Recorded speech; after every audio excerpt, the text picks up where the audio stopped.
न सदासि नो सदासि तदानीं नासिद्रजो नो व्योमा परो यत् किमावरीवः कुह कस्य शर्मन्नम्भः किमासीत् गहनं गभीरं सृष्टि से पहले सत नहीं था, असत भी नहीं, अंतरिक्ष भी नहीं, आकाश भी नहीं था।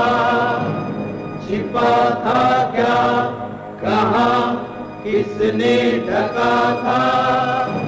उस पल तो अगम अतल जल भी कहाँ था।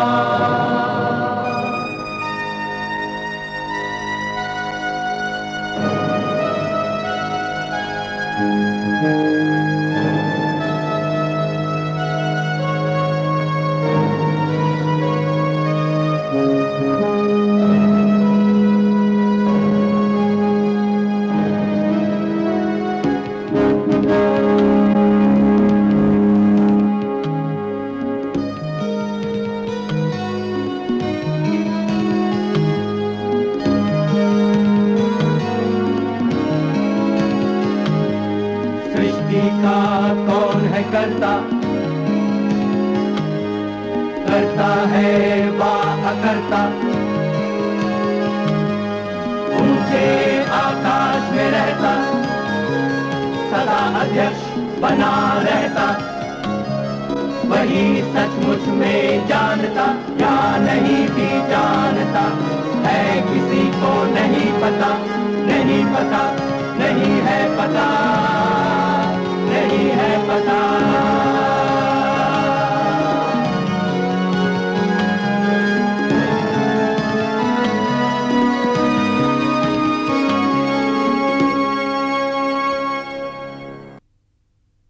सन 1303 में अलाउद्दीन ने चित्तौड़ पर चढ़ाई की।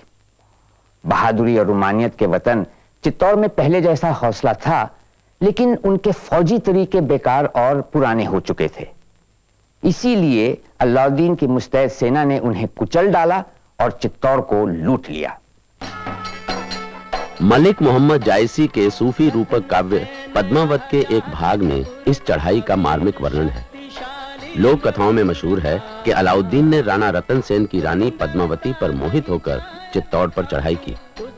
पद्मावत की ये गाथा सामंतवादी दौर की परंपराओं की एक दिलचस्प मिसाल है, जिसमें नैतिक उपदेश ऐतिहासिक सच्चाई से ज्यादा महत्व रखता है।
महाराज, आप सुल्तान को, सुल्तान के गुस्से को, सुल्तान की ताकत को नहीं जानते। आपके हक में यही बेहतर होगा कि आप सुल्तान की मांग को मंजूर कर लें। अगर नहीं मंजूर करेंगे तो उसका जो नतीजा होगा उसके जिम्मेदार आप खुद होंगे। हम गीदड़ भभकियों से डरने वाले नहीं है दूत। हमारी भुजाओं में बल है और तलवार में पानी। जाकर कह दो अपने नापाक यादों वाले सुल्तान से कि अगर उसने चित्तौड़ की तरफ नजर उठाकर देखा भी तो हम उसकी हस्ती मिटा देंगे। महाराज, कहना आसान होता है, कर दिखाना नामुमकिन। सुल्तान अगर फूंक भी मार दे तो आपका चित्तौड़गढ़ ढह जाएगा और आपकी फौजें पानी में तिनके की तरह बह जाएंगी। हमारा चित्तौड़ कागज का नहीं बना है सरजा, तो उसका एक एक पत्थर हमारे संकल्प की तरह दृढ़ है और उसका एक एक सिपाही यमराज से भिड़ने को तैयार। तो आप नाहक जान देने पर आमादा हैं। जाकर कह दो अपने यमन से कि अगर हमारी लाश पर पांव रखकर भी उसने चित्तौड़ में घुसने की हिम्मत की तो महारानी का नाखून तक नहीं देख पाएगा। आपकी मर्जी महाराज, मगर आप खुद न्योता दे रहे हैं अपनी मौत को, चित्तौड़ की तबाही को, कुल बर्बादी को। महाराज, अब आपसे मुलाकात होगी मैदाने जंग में। अवश्य सरजा, लेकिन ध्यान रहे अपने बीवी बच्चों से अलविदा कहकर आना।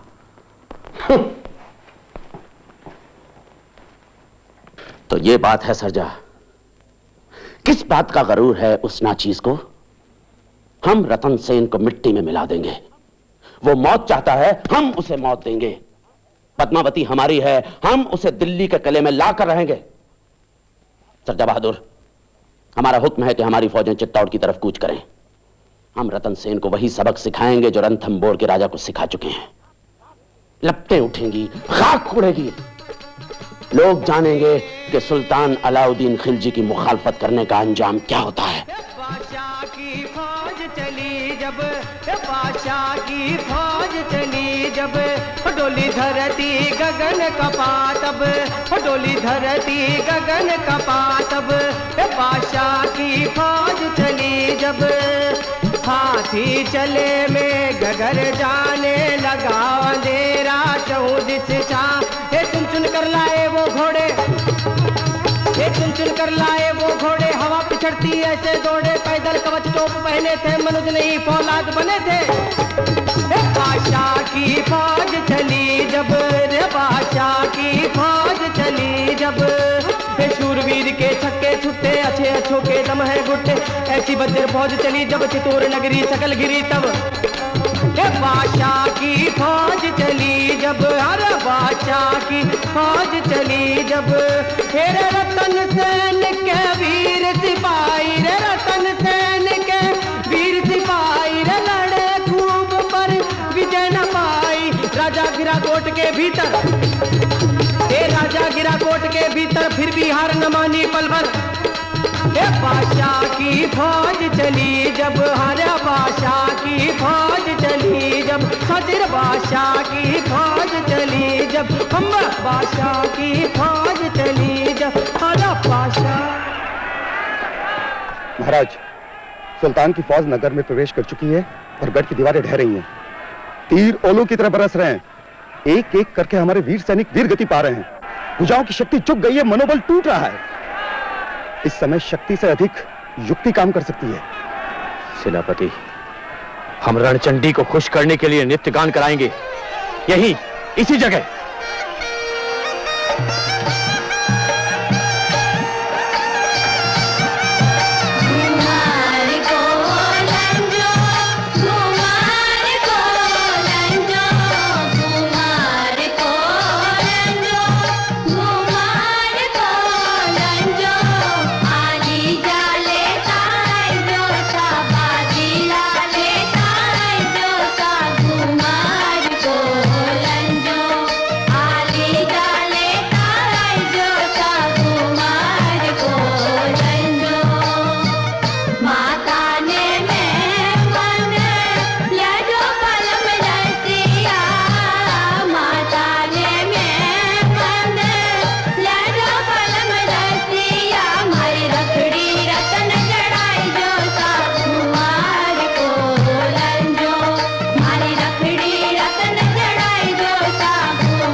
महाराज, हमारे अनगिनत सैनिक मारे गए, सारे हथियार बेकार साबित हुए।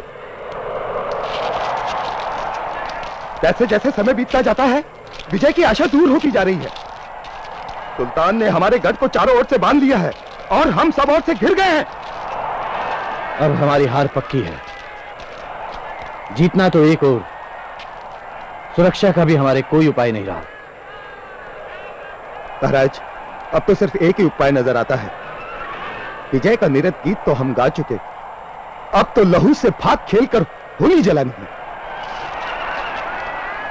आपकी सलाह भी उचित है। कल हम सर में धूल डालकर साका करेंगे। हुजूर, मंगोलों ने जो पहले पीठ दिखाकर भागे थे, अब आंख दिखाकर चढ़ाई शुरू कर दी है। हमारी चौकियों को जीतकर दिल्ली को घेर लिया है। हुजूर, अगर हमारी फौजें फौरन दिल्ली की तरफ कूच ना करें तो दिल्ली भी हमारे हाथ से जाती रहेगी। तुम जा सकते हो। सरजा, हमने चित्तौड़ में बहुत वक्त गंवा दिया है। हालात को देखते हुए हमें फौरन दिल्ली लौटना होगा। हमें रंज इस बात का है कि ना तो हमने चित्तौड़ के किले पर फतेह हासिल की और ना रानी पद्मावती को पा सके। क्या हमें खाली हाथ लौटना होगा? ये हमारी शिकस्त होगी। कमबख्त मंगोल।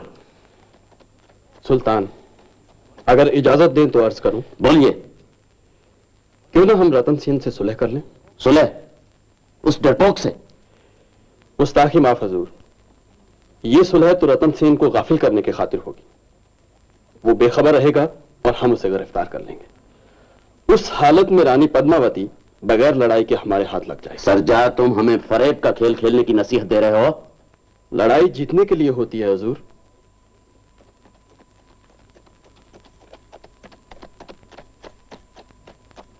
ठीक है, तो क्या हम पद्मावती का दीदार भी नहीं कर पाएंगे? अगर चाल चल निकली तो चित्तौड़ हजूर के कदमों में होगा और रतन सेन की रानी बाहों में।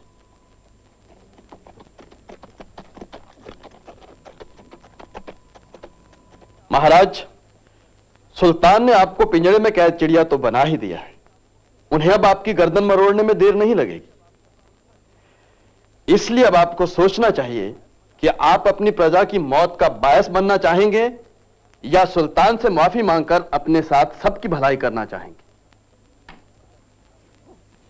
सुने तो सही, आपकी सलाह क्या है? महाराज, सुल्तान से सुलह कर लें। किस शर्त पर? महाराज के पास जो 5 अनमोल रत्न हैं वो सुल्तान को नजर कर दें।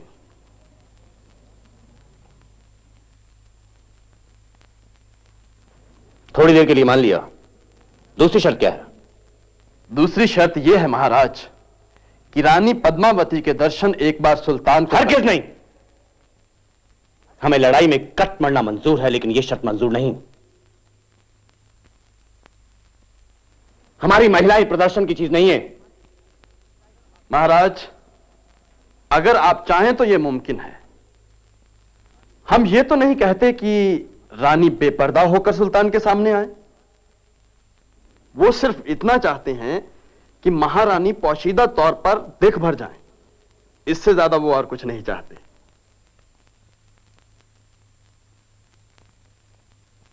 ऐसा किया जा सकता है महाराज। इससे बात भी बन जाएगी और हमारे सम्मान को आंच भी नहीं आएगी। आंच भी नहीं आएगी या वो जलकर भस्म हो जाएगा? क्षमा करें महाराज, लेकिन जब सब कुछ लुट रहा हो तो 1/4 को बचा लेने में ही बुद्धिमानी है। फिर आप जैसी आज्ञा दें।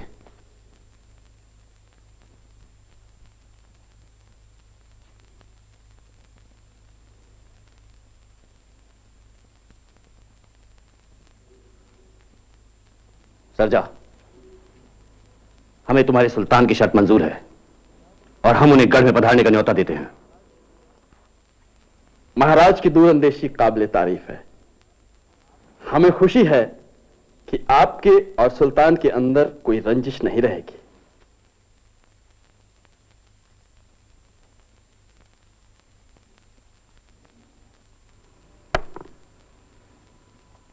सुल्तान घोड़ा पिट रहा है, बचाइए।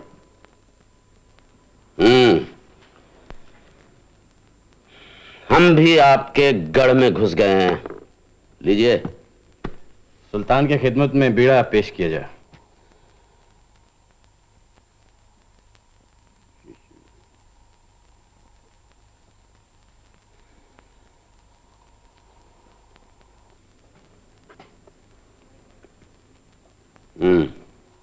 महाराज, हम आपकी बेढमी चाल की दाद देते हैं।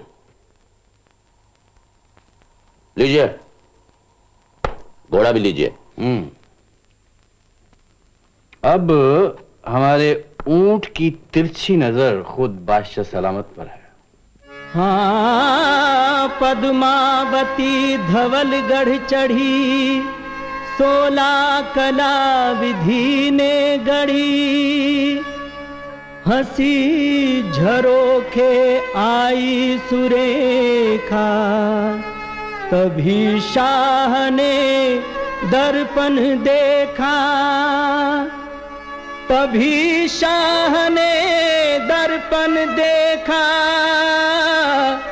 तभी शाह ने दर्पण देखा। दरस परस का ऐसा टोना, धरती स्वर्ग हुए सब सोना। लगा कि देखा सूरज दोपहर, अंधियारा छाया पलकों पर। लगा कांपने बादशाह थर थर, गिरा जमी पर मूर्छित होकर। गिरा जमी पर मूर्छित होकर, गिरा जमी पर मूर्छित होकर। रस पीऊंगा फूल का करता निश्चय आज, सच है कामातुर के हृदय बसे न भय न लाज। हो रस पीऊंगा फूल का करता निश्चय आज, सच है कामातुर के हृदय बसे न भय न लाज। सच है कामातुर के हृदय बसे न भय न लाज। सच है कामातुर के हृदय बसे न भय न लाज।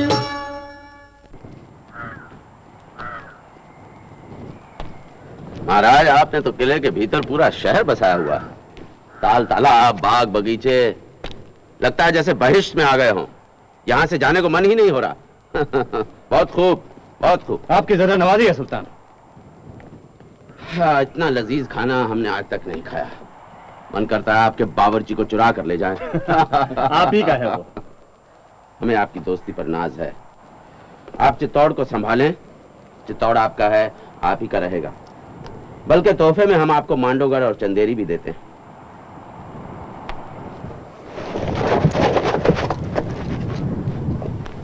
क्या है ये? रतन सेन, अब तुम किले के अंदर नहीं जा सकते। हम तुम्हें दिल्ली ले जा रहे हैं। ये विश्वासघात है, सरासर बेईमानी है। सांप को धोखे से पकड़ा जाता है और दुश्मन सांप से कम नहीं होता। चलिए चलिए।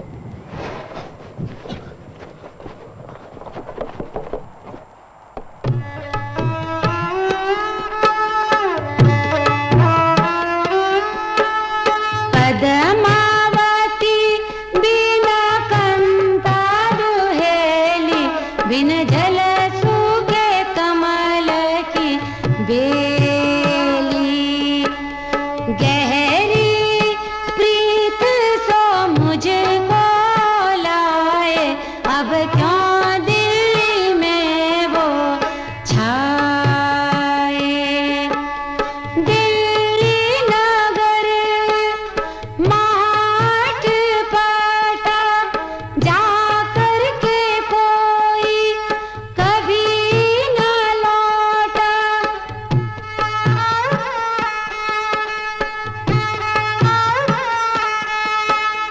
और प्रिय तू छिपा कहाँ पर।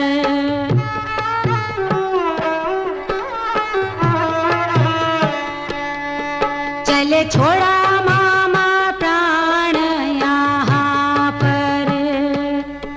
चले छोड़ा मामा प्राण यहाँ पर। चले छोड़ा मामा प्राण यहाँ पर। जब मेरा प्रीतम नहीं तो जी कर क्या लाभ। अब तो मैं जाती शरण बुर्ज नदी तालाब। बुर्ज नदी तालाब। बुर्ज नदी तालाब।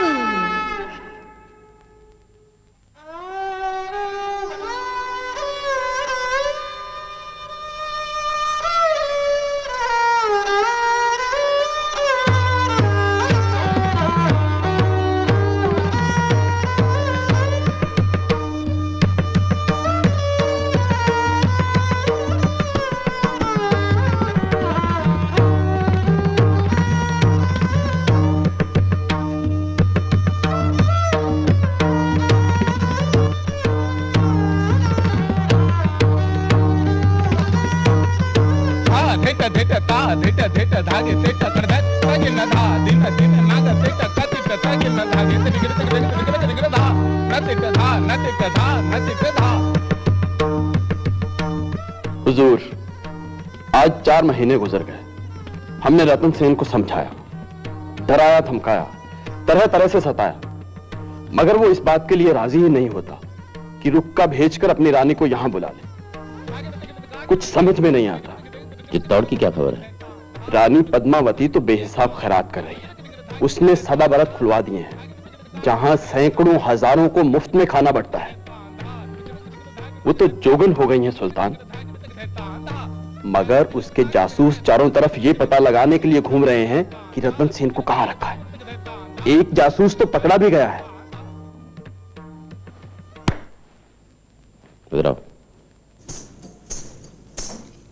हम तुमसे बहुत खुश हैं। ये लो। हुजूर की कृपा है। अगर तुम हमारा एक काम करोगी तो हम तुम्हें मालामाल कर देंगे। दासी की जान हाजिर है सुल्तान। बहुत खूब। तुम्हें चित्तौड़ जाना होगा, रानी पद्मावती से मिलना होगा, उसे फुसलावा देकर यहां लाना होगा, और ये सब तुम्हें जोगन बनकर करना होगा। कर पाओगी? हुजूर की दया बनी रहे, मैं जान लड़ा दूंगी।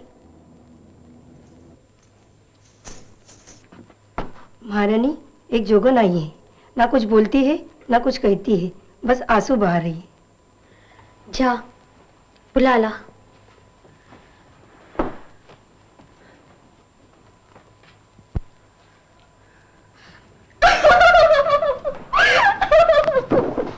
आओ बहन, बैठो। ये कच्ची उम्र और ऐसा कठोर भरत, देह और जवानी आखिर किसके लिए है? जब प्राण प्यारा ही चला गया तो सब धूल मिट्टी है महारानी।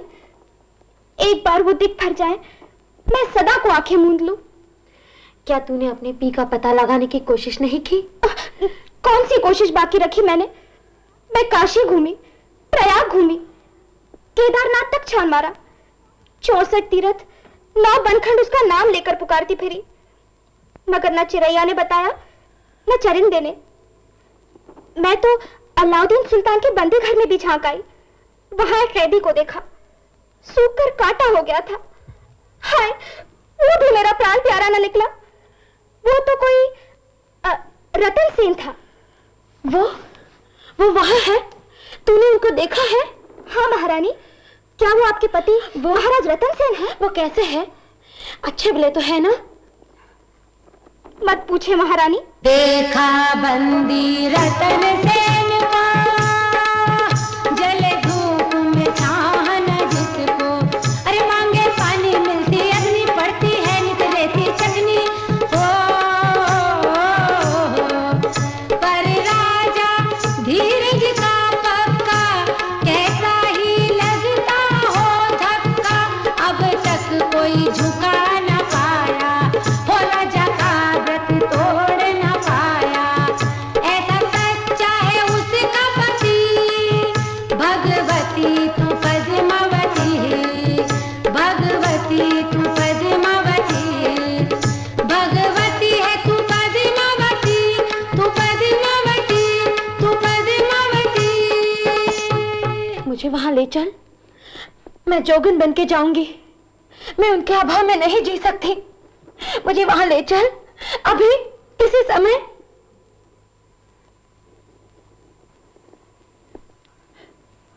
महारानी, ये आप क्या कह रही हैं?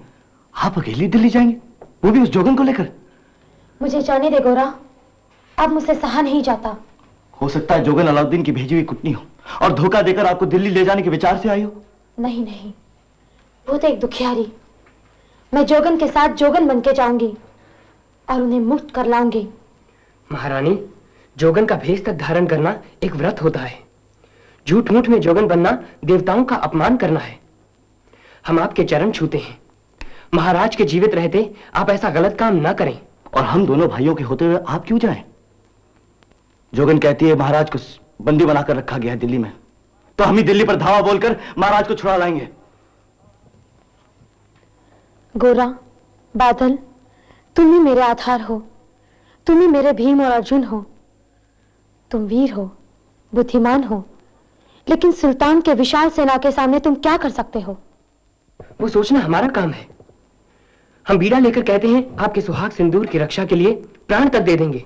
आप निश्चिंत रहें। बादल, जैसा कपट सुल्तान ने हमारे महाराज के साथ किया है, वैसा ही छल हम उनके साथ करेंगे।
चित्तौड़गढ़ की महारानी पालकी पर सवार है। क्या महारानी यहाँ खुद तशरीफ लाई हैं?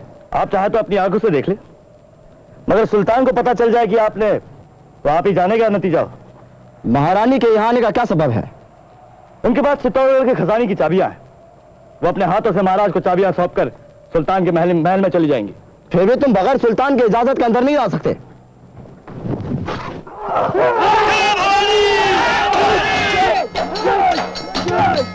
ये लोलुहार पहुंचा बंदी घर, रत्न सहन को मुक्ति दिलाकर। अरे दौड़ा राजा को वह लेकर, जहां खड़ा था बादल छिपकर। दोनों घोड़े पर सवार हो, उड़े कि ना उन पर प्रहार हो। घोड़ा ने तलवार संभाली, बोले योद्धा जय जय काली।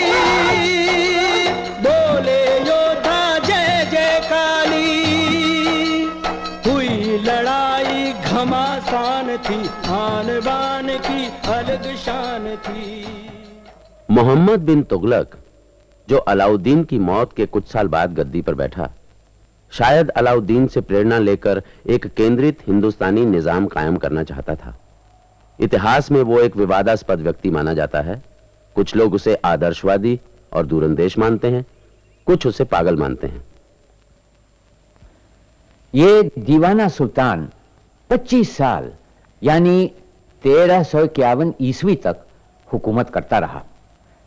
हैरत होती है कि अवाम अपने शासकों की बदमाशी, जुल्म और अयोग्यता को किस हद तक बर्दाश्त कर सकती है। बहरहाल जनता की ताबेदारी के बावजूद मोहम्मद बिन तुगलक ने अपनी सल्तनत को बर्बाद ही कर डाला। मोहम्मद के बाद उसका भतीजा फिरोज शाह गद्दी पर बैठा। दक्षिण या पूरब के हारे हुए सूबों को वो वापस जीत नहीं सका, लेकिन उसने निजाम को टूटने से बचाया। फिरोज शाह ने 47 साल तक राज किया। उसके बाद जिस सूत्र से निजाम बंधा था वो बिखर गया। कोई केंद्रीय सरकार नहीं थी और छोटे छोटे शासक अपना अपना राज चलाने लगे। फिरोज शाह की मौत को 10 साल भी न हुए कि तुर्क मंगोल हमलावर तैमूर ने दिल्ली शहर और दिल्ली सल्तनत दोनों को बर्बाद कर दिया। उजड़ी दिल्ली फिर से आबाद होने लगी और 50 साल में एक मरकजी सल्तनत की राजधानी बन गई, जहां से एक सुल्तान अपने हुक्म को चलाने लगा। मगर दक्षिण, पश्चिम और पूरब के बड़े राज्यों के मुकाबले में दिल्ली अब एक छोटी सी रियासत थी।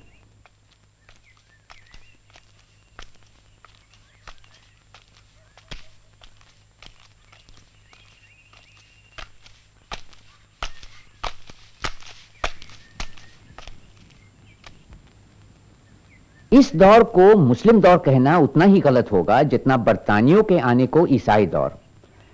इस्लाम ने हिंदुस्तान पर हमला नहीं किया, वो तो कई सदियों पहले आया था। एक तुर्की हमला हुआ, एक तुर्क अफगान हमला हुआ और फिर एक तुर्क मंगोल या मुगल हमला हुआ। बाद वाले दो हमले महत्वपूर्ण साबित हुए। अफगान को तो हम एक सरहदी हिंदुस्तानी गिरोह मान सकते हैं और उनके दौर को हिंद अफगान दौर कहना चाहिए। अपनी इच्छा से या हालात के वजह से तुर्क अफगान शासक और उनके साथ आने वाले हिंदुस्तान में घुल मिल गए। उनके खानदान पूरी तरह हिंदुस्तानी हो गए। इस मुल्क में उनकी जड़ें जम गईं और वो हिंदुस्तान को अपना वतन और बाकी दुनिया को विदेश समझने लगे।